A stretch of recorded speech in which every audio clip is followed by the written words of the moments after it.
Welcome to Rock Solid Radio. I'm Linda Hutchinson, the Executive Director of Rock Solid Families. And I'm Merrill Hutchinson, President of Rock Solid Families. And we are excited to have you join us as we talk all things faith, family, and fitness. A special thanks to Maxwell Construction and Mansfield Insurance Agency for their support of Rock Solid Radio, building a stronger community one family at a time.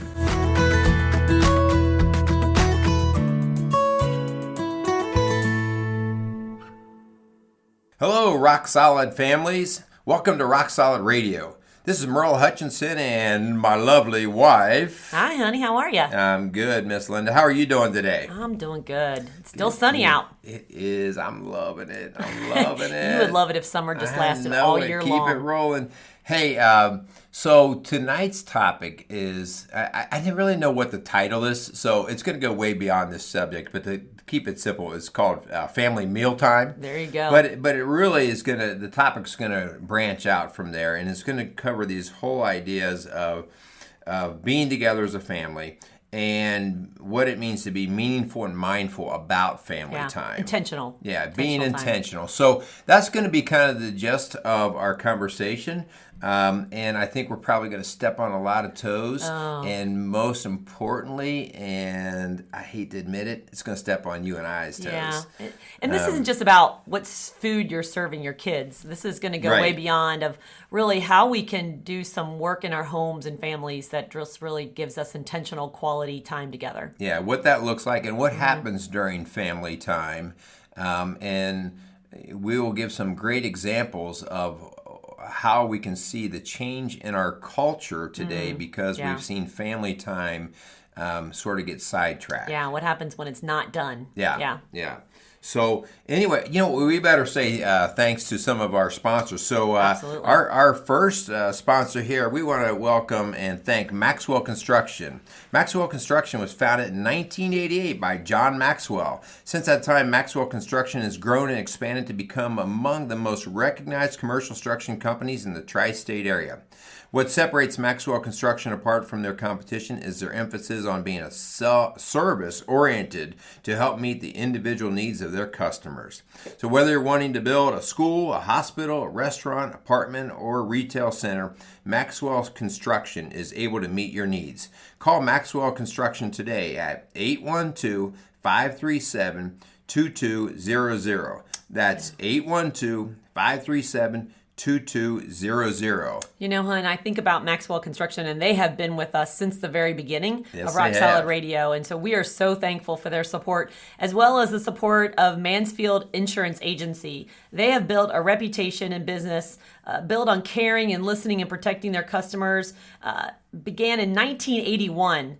And has been dedicated to the individuals and businesses in Indiana, Ohio, and Kentucky. So if you have insurance needs, we really encourage you to call Mansfield Insurance Agency at 800-230-3927. That's 1-800-230-3927. Yeah, and just as Maxwell, Mansfield's, Jim Mansfield has been just fantastic. You know what? Both of these sponsors have been so incredible, not just to Rock Solid families, but to our community. And I know both the Maxwell family and the Mansfield family wants to see this community, this tri-state area thrive. So thanks for their interest in giving extra to make it happen. Yeah. Hey, well, we got some things coming up. I got a special commercial that we got to give to Dude Day. Dude Day, that's good. Exciting. So Dude Day, this is probably a little bit more in line with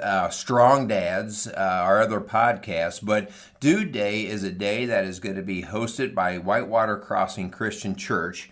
And it's going to be kind of all things men, right? We're going to all things dudes. All things dudes. I mean, it better be cold enough to wear flannel, because if it's like 95 degrees, that would be called forcing the flannel. You just said you love summer. Yeah, I know, but Dude Day would not look good if we couldn't wear flannel. Anyway, Dude Day is October 12th. It's running from 9 to 4:30, and it's $30 to come in, and that $30 includes you and another dude, a dudette? friend. No No dudettes. Come on. And so this is you and another guy. Come on in, bring a buddy or whatever. And like I said, we got some competitions planned. We're going to be having some great worship. We got some really good workshops planned. So in part of your day, part of that time, you're going to have an opportunity to learn about some various things about how to be a better dad or husband in your home. We have some great speakers, and I'm speaking to food, dudes. right? So if I'm speaking to dudes, we are being catered by Crimer's Beer House. Oh my goodness! And so I don't know all the ins and outs. Are you sure I just can't come? No, you can't. Food? You're not welcome. Sorry, you're not welcome. And so anyway, this is going to be a great day. So plan on that October 12th. Yeah, for sure. Also, I want to put a plug in for with just the whole topic that Strong Dads has been tackling. Yeah, that last whole week's idea show was powerful. Of pornography. And so if that is a topic in your marriage, in your relationship, man, we have gotten a lot of just questions and calls back and inquiries about that. And so it just makes me want to prompt that discussion again. So if that's an issue, feel free to contact us and see what we can do to help in your relationship. And Hun, that reminds me, many people who are listening to Rock Solid Radio maybe have been following us. We've been on the air for a year doing shows. And so Strong Dads isn't quite as old, and maybe you're not aware that there is a whole nother separate podcast that you do weekly with Kyle Crawford, a younger dad. And so it's really been a powerful scene to see dads get together and talk about all things dad. And you're real. You're sometimes raw. And that's pretty cool. Well, it's good. It's men talking men, and it's trying to challenge and make each other better and make our families better. Yeah. Okay, so we're going to get on with topic here. Yes. So topic today is really, we're calling it Mealtime, Family Mealtime, but it goes bigger than that. But how about let's pick on you first. Oh, why me first? Yeah, let's pick on you. Describe, Linda, what your mealtime, or if you had one, growing up as a kid, what did that look like in your home? Yeah, mealtime was super important growing up for my family. We had a table that was always where we met around. My mom would always be cooking. She'd always cook. My dad always wanted a meat and potatoes, like casseroles. A casserole was not really getting it for him, there's nothing wrong with casseroles, but my dad wasn't a huge casserole guy. So I don't know. There could be. I could say there could be something wrong with casseroles. I was always in charge of setting the table, and my mom taught me how to set it and everything. But it was a time when all of our family was expected to sit around the table, and we didn't always love it. Because my brothers sometimes drove me crazy. But it was a time. It was almost like a family meeting every evening. And then we got into high school and sports, and we were going in different directions. But man, if we did not get a time to do a family meal, my mom felt like the wheels were falling off our house. And it was really important that we found a time. Sometimes it was 8 o'clock at night. Yeah. We would wait till everybody got home from practice. And the meal was sitting on the table. And that was really an important time for our family. Yeah. Yeah, I mean, that's pretty similar to what my experience was. We had 5 kids in the family, and mom and dad. And, my dad made it very much his routine. He owned his own business and was very busy with all that, but he made it his routine that he walked in the house typically about 5:30. And he would come in, and he was a mechanic. And he was dirty. And so he would come in, kind of just wash up a little bit, and then he would sit down or lay down in his recliner chair, and he would be like, give me 20 minutes. Power nap. Don't even mess with me. Give me 20 minutes. I remember that, coming to visit you. Oh, yeah. Us kids would be like, hey, Dad, and he'd be like, don't touch me. Yeah. And then as soon as he would get up, so usually about 6 o'clock, it would be dinner time. And like you were saying with your mom, my mom always had a spread. I didn't even think about the idea of a healthy meal. They were all healthy. Yeah. Right? And it was more along the lines of meat and potatoes. That's kind of how we rolled as well. And I don't ever remember a casserole being on the table. I think that your dad wasn't a casserole guy either. No, not at all. Yeah. What was always interesting is we would have that meat and potato kind of meal. And when the meal was over, in our family, I think it was avoidance of dishes is probably what I it remember stemmed this from. being an issue when when you your came into family. the family. But we would, especially in a winter evening if it was cold, we would hang around that dinner table Forever. for an hour, hour and a half, Food 2 would hours. get crusty on on your plates. We'd have 7 of us, and we would be just having a good time. It was honestly not too many topics off limits, especially as we got older, high school and stuff like that. I mean, we would talk about sex, and we would talk about drugs and alcohol and things like that. But we had lots of great conversation. And, finally, like you said, the food was dried on the plates. And then we'd be like, okay, we got to get up. We got homework to do, or we've got things to do. But that happened 6-7 days a week. Yeah. And I remember dating you and being there for the weekend, and we would have those family meals, and I would get in trouble for jumping up and wanting to do dishes. Oh, yeah. You would actually make the family mad because you were like Miss Martha. Oh. You had to get up, and we're like, that was just habit. Linda, sit down. I mean, we're talking. This is part of the conversation. And so I always knew that was a valuable time to our family. We enjoyed it. But I really started to see the value in it as I started to work with people, work with our own family, right. And then seeing the reason why you see that it's important is you see what happens when you don't have it. Yeah. And so we're going to talk tonight just about, what was actually happening during that, what we're calling mealtime. Right. Okay, we took that for family granted time. as a kid. But as an adult, you realize now it had some deeper value than just what you were eating on the table. Yeah. Right. Yeah. And you don't miss it as a family and as a culture until it's gone. Yeah. And many of our homes, and ours included, because of the work we do and because of the busyness that we allow that comes into our life, we are losing the opportunity to do what we're going to be talking about tonight. Right. Have the access to the different things we're going to talk about. I want to stop you for a second because you said you don't know it until it's gone. Now we are in the third generation where kids don't even know what that is. Like they've never seen that modeled in their grandparents or their parents. I did a survey with some students that I was working with in Cincinnati, and they were at-risk students. And one of the questions I asked them was, how many days a week does your family eat around a dinner table? And it was scary that out of the whole class, only 2 had family meals together. The rest of them, some of them said they didn't even have a dinner table. Right. They all ate in their bedrooms. They all ate around the TV. They didn't even eat together. And so it was really sad. And they kind of looked at me like I was weird. Like, what does this have to do with anything?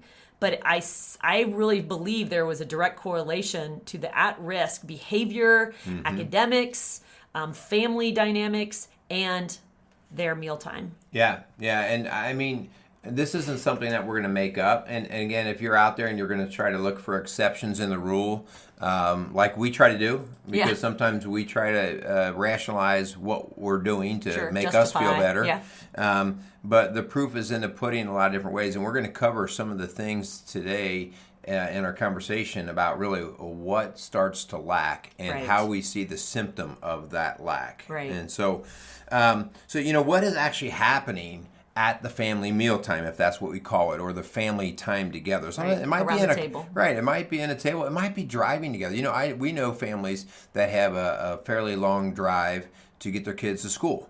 And if you're driving your kids to school and you have a 15-minute drive every day, and you got the majority of the family in there, that's also a good time. Sure, but I don't think it replaces the mealtime. And there's some people that would say, you can tell that we eat in our car. They've got Wendy's and McDonald's and Arby's in the back seat. That's not what we're talking about. We're talking about sitting across from somebody, looking them in the eyes, having conversation without being rushed or without interruption. And that's what we're missing. That's what we're not having anymore, a lot of families. Yeah. So let's talk a little bit about, what it's teaching, the whole mealtime and so on. And I've just got a list of things. And these are just things that just scream at us in terms of being essential, but how we just blow over them. Like, this is a basic one. I mean, I was even like laughing at myself when I thought about it. I was like, Well, one of the very first things is we are slowly missing the value of just good nutrition. Right. You know, because I know when we're not eating together, we tend to we fly by the seat of our pants. What piece of packaged food can I grab? Yes. Right. Yes. I always know it's a bad week when I can look at our garbage can and there is McDonald's bag and there is a Skyline cup, and that shows us that we are out of balance. Yeah. Yeah. It also shows the value of setting a specific time or a routine. I mean, that routine starts to show your kids. Routine means something's important. Yes. Like, no, this is what we do. Yes. And I do. I remember this. If one of us kids came in late for dinner, maybe we were outside playing or whatever. Didn't hear the dinner bell. We didn't, and we had a dinner bell. We really did, and that was my mom's voice. yeah, we had a dinner bell, and if one of us didn't either act like we heard it or we didn't hear it because we were down in the woods or something, we did. There were discipline measures, and that was not fun. You know, hon, and with that set routine and time, I do believe it brings safety and security to our kids. You know, we've adopted, for those that have been listening to Rock Solid Radio, we adopted 3 children. They were siblings 4 years ago, and at the time they were 11, 10, and 7. And we tried to give them some stability, some routines. And those are things that now our kids crave more and more of. And when we don't have it, when it's a crazy week and when we're not sitting around the dinner table, it's the kids that are saying, what do you mean you're going away? What do you mean we can't eat dinner together? Where are you tonight? It definitely affects them. Yeah, and you know, I point this back to us because in our case, our kids are craving it. Yeah. We are working in a business that, with Rock Solid Families, it's about families. And so a lot of families' availability is not until mom and dad are available after work. So you and I find ourselves trying to juggle things in the evening. Yep. And man, it's just really becoming a challenge. But I mean, we're continuing to try to be mindful of that, and we don't want it to be at the expense of our own family. Yeah. And so we are a work in progress toward this because we know the value that we want to get back to. Are we speaking to ourselves? Yes. Maybe? Yeah. This is a show for us. So the other thing it teaches us is, you know, when we sit around that table, I know in your case you had your 2 brothers and mom and dad, and, you know, your brothers could drive you crazy. Yeah. We sat around the table with 5 kids and mom and dad, and I just throw my brothers under the bus. They used to drive us crazy all the time. And so, but what it taught was how we respect others when when the meal is more important than my relationship with that person, you know. And so because we did it day in and day out, it just taught us. You know, my dad would never let us argue at the dinner table. It wasn't going to happen. Disrespectful to a parent or a sibling, and that's really being missed today. That mom and dad are not sitting down and helping kids facilitate good communication, respect for one another, cooperative work, resolving conflict. You know, if you have an argument. We're just not giving them the opportunity to be around their parents to hear and to do that. Yeah. Think about the value that is taught just on sharing. When you have 7 people around the table and you got one bowl of potatoes or whatever, you learn sharing, you're learning, pass it around, you go first, I'll go second, you learn those things. And as a parent, you're kind of the referee. And when you see somebody not doing their job to make that system flow right, you call it out. And that's how your kids learn that whole idea of sharing and respecting and just... even the cooking that the mom does, that it's so important that you don't sit around and go, ooh, I don't like this. Ooh, I don't... this is gross. And so it was my dad who always made sure that we thanked mom for her work and what she's done. And even if we didn't like it, we still were going to eat it. And so that was important. That showed that we respect the work that was put into it. Yeah, well, so you're teaching that whole idea of just not respecting it, but the idea that it takes more than one oftentimes to get the job done. So that cooperative work. Yep. Like in our house, we all had different roles. And whether it was helping mom fix the meal or somebody doing dishes on the back end. So there were cooperative roles that just kind of happened. And so that cooperation, listen, if you're not going to cooperate, One, you're going to get in trouble, but two, we're not going to eat. And that was a huge thing when our kids came into our home, that after they ate, they would get up and leave. And we're like, no. Oh, yeah. Nobody leaves this kitchen until everything is done. And you were the one that said, hey, your mom cooked this, but we're all going to help clean. Yeah. And so they know. They do. They're fantastic at it. Really. They are. I really appreciate that was a habit. Kids, they had to be our formed. kids have come on that one. Yeah. The idea of teaching conflict resolution. There's a whole lot that happens in the course of a day. And honestly, most siblings don't always get along. And the idea that parents, this is your prime chance to teach how to get along, how your kids should get along. And so another great opportunity for this to happen. Absolutely. Just teaching good character traits in general and teaching the value of that. The whole respect and trust and honesty and work ethic, all these things just start bubbling over at this conversation. And we do have a lot of conversations around the dinner table about what happened in their day. And sometimes one of our kids will bring up an idea of someone smelled in their class or someone dropped something in the cafeteria. And so the discussion kind of gets turned toward, well, what did you do about that? What would have been the right thing to do about that? Yeah. And it's really a great opportunity to kind of help shape them in their moral values and decision making. Yeah. And we don't make any bones about it. This is a Christian podcast, and so the idea here is we talk faith or something faith related at every dinner. We pray as part of it. We talk about what the influence of God was in our life, how we could do something better, all these different things. And so this is another value in this mealtime of teaching faith. Yeah, honey. And I don't know if anybody out there listening has ever done this, but we've gone out to dinner before and held hands as a family and prayed.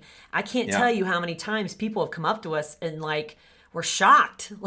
Even at McDonald's, you guys, that is so cool to see. You should pray over McDonald's food. Absolutely. That's definitely a need. But, the whole point is that we don't just stop it when we leave the house, that's something we want to take with us. And it's even more important outside of our home. Yeah. Yeah. So we just went through 9 or 10 or whatever things of different good values that we can practice and implement during just that prayer time. Yeah. It's like a class every mealtime, night. During that mealtime. It's like a class every night that you get to do these basic things that you don't even really think about. Yeah. They just happen. And think about the repetitive quality that produces in your kids. Well, let's just flip this real fast and talk about what happens when we don't have that. And so I just threw a few of these things in, and we've already kind of touched some of them, but that whole idea of, the nutrition part. Yes. All right, so we don't eat meals together. Eating on the fly. We eat on the fly. Junk. We're either eating fast food, we got the microwave roaring. Or our kids would just packages. love a bowl of cereal. Or ramen noodles, right? I mean, they could live on that stuff. Yeah. And so the whole idea of having a little bit of a balance with some protein, carbohydrates, fats, some milk, all we these had to have a things. vegetable, by the way, in every meal. I didn't even... using the phrase balanced meal didn't make sense to me because I didn't know anything differently when I was a kid growing up. They were all balanced. Yeah. Right? And as I mentioned before about the class survey that I did, those kids at risk were eating whenever and wherever and whatever they wanted. They were eating in their rooms. Some of them were huge gamers, so they literally would not move away from the TV set or their game system, and they would just bring food into their room or their family room and eat and play and have headphones on, and they were totally tuned out with no one around them. Another thing, and again, I'm shame on the baby boomers, because the baby boomers are the ones who are running around complaining about the millennials. Yeah. Right? But the baby boomers have created the millennial generation, and this first big generation that has not held this mealtime as a value. Yeah. And so now we're complaining about our kids not knowing how to interact, staring at screens all the time, and not being able to carry on conversation. The idea that I don't eat mealtime together means I'm going to probably go eat by myself and watch either a screen or look at my computer or phone or whatever. And so that adds to that whole mess that we got to quit complaining about millennials not knowing how to communicate, because we're adding or allowing that problem. Right. You know, hon, I still remember my dad was in the construction world, and after work, it was not uncommon for a bunch of dudes to meet at a local bar and have some drinks and pretty much drink through dinner. Like, they would call their wives and just say, I'm not going to be home tonight. Yeah. And that happened with a lot of my dad's coworkers and employees. And they were always making fun of, I should say always, they were making fun of my dad a lot because he would not do that. Yeah. His commitment was to come home and have dinner with his family. Yeah. And I valued that so much. I saw what it did to his employees and his coworkers and his partners. And many of them turned into alcoholics. Many of them lost their families, their marriages, because they just said, it's not worth going home. Right. And the interesting thing about that, because I do kind of even remember some of those conversations, and I knew some of those guys, and is they all really respected your dad for doing that, but yet they would kind of, they didn't do it themselves. Like, oh no, he's going to go home, be with his family. Such a good guy. Yeah. And it's like, well, hello, why don't you do that? Yeah. So so we put together this whole idea of what happens when we do have family time and what is we are seeing happening when we don't have this family meal time. And so, I want to speak. I'm going to go off on a tangent just for a little bit. Uh-oh. Okay?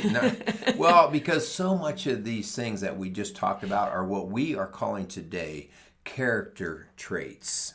Character development, Character development, values, character education. These are things that happen every day in your house, typically at mealtime. Right. And when these started to fall, all of a sudden people saw this spike in maybe rudeness or bullying or disrespect or lack of work ethic, and we started to see these symptoms kind of bubble out.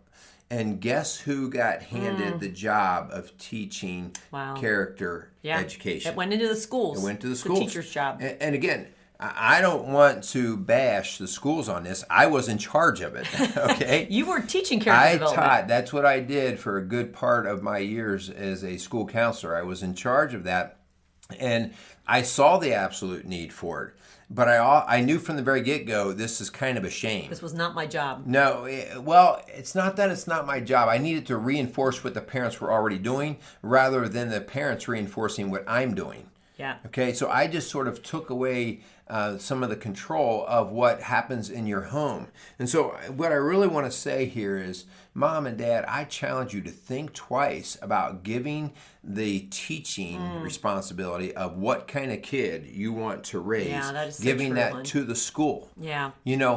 Because we all complain that the schools are liberal or they do this or do that. Hey, this is your time to step up. Yeah. And so one of my challenges for all of our parents is that whole idea of think about what it is that you want your kids to learn in terms of the character qualities. And once you think about that, you think about how you're going to get that covered. Yeah. How you're, like we always talk about, think about what your kid's going to be like, what you want them to be like when they're 25. Right. Set the goal and then work backwards. Work backwards, So what are you doing to make sure that happens? And if we leave it up to the school, we run the risk of having the limitations that the school has. Like one of the things that I know for sure is in all of the years that I taught character education, I did not teach faith. Right? You weren't allowed. I can't do that. School. Right? I'm in a public school. And so what a huge missing link void, in what we're doing with our kids. And so Mom and Dad, that's why this is important. Yes, celebrate that your school has made a conscious effort to teach character, but let that support what you do and enhance Reinforce yours. what's already being taught at home. Don't just I don't have to worry about that. Hon, that makes me think about just the freedom that we have at Rock Solid Families. I was talking to a minister the other day who was just really supporting our ministry and just super excited about what we're doing. And we were just talking about your background in the local public schools and how your hands were tied, working with so many families, so many kids who were dealing with anxiety and depression and anger and hopelessness. And the greatest gift you could have given them was a faith foundation, and you weren't allowed to do that. And that has to be done at home. Yeah, that's the foundation of how we operate in our home, and we see merit to that. Yeah. This whole thing years ago, before really character education came to be, sex education came to be. And because we saw teenage pregnancy going through the roofs, and this was back in the 60s and 70s that we saw these starting to be a spike in this number. And there was so much uncertainty about what kids knew about sex. And parents were uncomfortable with that subject. So they kind of left it to the schools. So they left it to the schools. And that's where you started to see this whole implementation of sex ed. And again, that still should make you uncomfortable as a parent. Yeah. What is your kid being taught? Right. When that should be your job. Yeah, that's a hard conversation. That is a hard conversation. Right? But teaching your kids everything about their biology, how babies are made. If you don't do it, the school is. As a matter of fact, on our youngest... I just found out from a little birdie that he had asked a girl in the school about a word he did not know. And it was a word.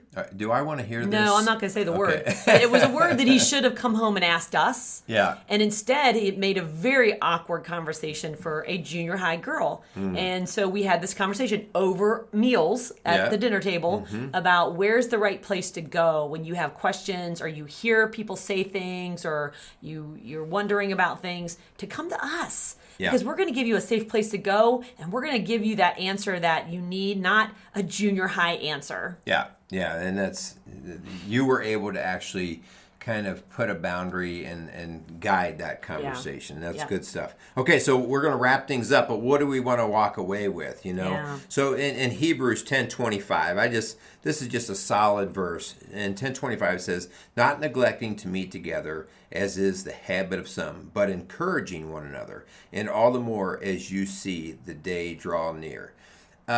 In this scripture, we're talking about the idea, the necessity of Christians meeting together and building each other up and working each other and challenge each other.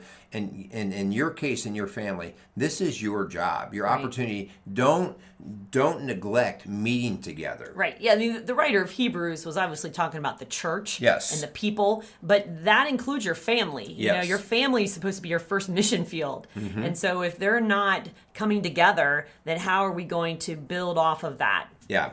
So a couple of things that we have some advice on to get this started and rolling in your house. First and foremost, just as if we both have mentioned a couple of times, we have to be mindful and we have to be intentional. We can't just assume that these things are going to happen. We have to be kind of on the target of saying, this is important, we want it to happen. Okay, so that's the first thing. And so my challenge would be, first off, that whole idea of getting together and having the conversation to make it happen. Yeah. Okay? Yeah. Work yourself backwards. Look at where you want your kids to be when they're 25 years old, and then create a plan. You and your spouse, you and your family, to create a plan on what that looks like for your kids today. Make sure you're aware of how much your schedules are interrupting this balance where you are around the table together as a family, where you have that quality time as a family. Even church sometimes, could get out of balance, and we could be there every day of the week if we wanted to, but is that the healthiest thing for our family? Yeah, and the whole idea that we stop rationalizing the busyness and we start to say, wait, if this is really where we want our kids to be when they're 25 years old, then how am I going to lock this in to make sure that it's going to happen? Yeah, right? and I do believe in the table itself. Yeah. You know, I'm not talking about sitting at the TV watching a Bengal game. I'm talking about everything, all the screens are off. Well, that would be a sad. That's usually when I take naps. That's the sad dinner. But no, all the screens are off. All the phones are gone. All the TVs are off. And you're sitting around a table looking each other in the eye. And even if you have to do it at a skyline, that you are together around a table, having conversation, sharing the day. Yeah. You know, we always go about what was your high, what was your low. And your kids need that. They need a place to go with the bad things and the good things of their day. Yeah. And so the mealtime is just the most efficient time to actually pull all this together. Yeah. It's a built-in time to go through all these character qualities and traits and this discussion. You know, I think in large part, one of the biggest reasons why we saw in the last 20 years this huge growth in homeschooling is largely due because families saw that they were being pulled by so many external forces, whether it was the school or the government or the sports or whatever, pulling them away and not allowing parents to have a little bit more emphasis on their education. And imposing values that they did not agree with. Yeah, and so to slack that, I gave credit to homeschooling parents who do that for that reason. I understand it, okay? Right, for sure. And so, you can take control of a lot of your educating of your children just at the dinner table. Exactly. So, hon, what is the homework? We got to wrap up here. So, what do we want our parents and our kids to walk away with? What's their homework? The challenge. Yeah, so the first off is you've got to get on the same plate or the same plate. You're thinking I'm food. thinking food here. We got to get all on the same page when it comes to having what the goal would be. If you and I are not in agreement with this and understand it together, then as spouses, we're kind of already separated, and that's not going to carry any long-term permanency in what we do. Yeah, I mean, you want to find a place where it's going to be able to be repeated. And so maybe for your family, your husband works second shift, maybe it's breakfast time. Yeah. Maybe it's lunchtime if your kids are little. But the bottom line is you got to make it a priority. Yeah. And so once you do that, then I really think there's great value in sharing it with the whole family. Sure. That this is important. This does not need to be like a little secret between mom and dad. Right. This needs to be something that the family understands. All knows. And just the whole idea of, no, we eat meals together. Yes. No, this is important. And so when the kids start to understand that, because you've shared that with them, and again, there's also, it's very important that if we are going to have meals together, that it has to be a positive situation. You don't want it to be a firing squad. Right. If it's a browbeat every time we sit down. Why would they want to come? Yeah, that's not going to be good. So we have to come together on that. All right. The bottom line, let's make mealtime a priority. That's the bottom line, because there is more going on in how we're going to raise our kids to get them to be those strong individual adults that we pray that they would be someday. Right, and not making just a priority, but also make it a place where they feel safe, they feel like they can share with what's going on in their world, and we start teaching the things that we want them to have 10, 20 years from now. Yeah. Okay, so we're going to wrap up. But we got a couple commercials we got to run here, right? So we just want to thank Maxwell Construction for all of the effort and work that they put behind making sure that this podcast happens. So we want to thank Maxwell Construction. They serve the tri-state area. They can take care of all your construction needs, from building schools to restaurants. So please feel free to, if you have a construction need, call Maxwell Construction today at 812-537-2200. And then thank you also to Mansfield Insurance Agency. And again, they have a reputation in our community. They would love for your business. So if you have an insurance need, call Mansfield Insurance Agency at 1-800-230-3927. That's 1-800-230-3927. Thanks for joining us for another episode of Rock Solid Radio. For help or more information about what you've heard on today's show, contact us at rocksolidfamilies.org or call us at 812-576-ROCK. That's 812-576-ROCK. Again, a huge thanks to our sponsors, Maxwell Construction and Mansfield Insurance Agency. If you have questions you'd like answered on our show, or you want to chime in on something you heard, go to our Facebook page, Rock Solid Families. We'd love to hear from you. Don't forget to tune in next week for another episode of Rock Solid Radio. I'm Linda Hutchinson, and for my husband Merrill and I, thanks for tuning in to Rock Solid Radio, building a stronger community, one family at a time.